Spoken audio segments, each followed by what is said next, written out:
بسم الله الرحمن الرحیم.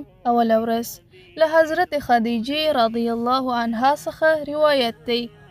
اوړی په شام کې او ژمی په یمن کې د مکې ښکلی ښار د کاروانونو د لارې په سر پروت و.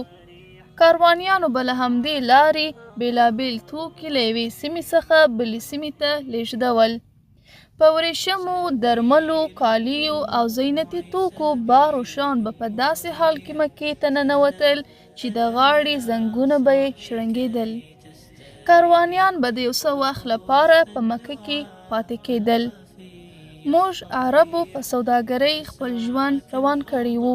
په واقعیت کې په دې مسیر باندې د دې ښار شتون زموږ لپاره سوداګري اسانه کړې وه. له دې سربیره د نړۍ لومړی عبادت ځای کعبې هم په دې ښار کې شتون درلود. کعبه به هر کال له زیارت کوونکو څخه ډکه وه. موږ به هم د هغوی هرکلی کوه. که څه هم زه یوه نجلۍ وم، خو خپل پلار خویلید سوداګرۍ ته هڅولم. په داسې یوه ټاټوبي کې چې انجونو ته هیڅ ارزښت نه ورکول کېده. زما پلار ځانګړې زړورتیا درلودله.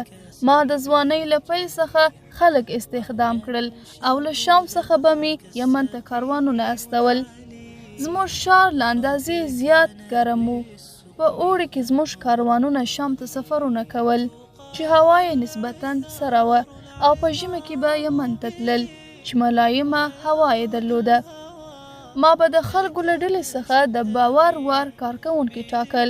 په ډیره کمه موده کې بډایه شوم. حضرت محمد صلی الله علیه وسلم چې په مکه کې یو امین او محبوب شخص و، له سوداګرۍ سره د خپلې لیوالتیا په اړه راته وویل. زه هم د مکې د نورو اوسیدونکو په شان د هغه له ټولو غوره ځانګړنو خبره وم. د اوړي موسم و.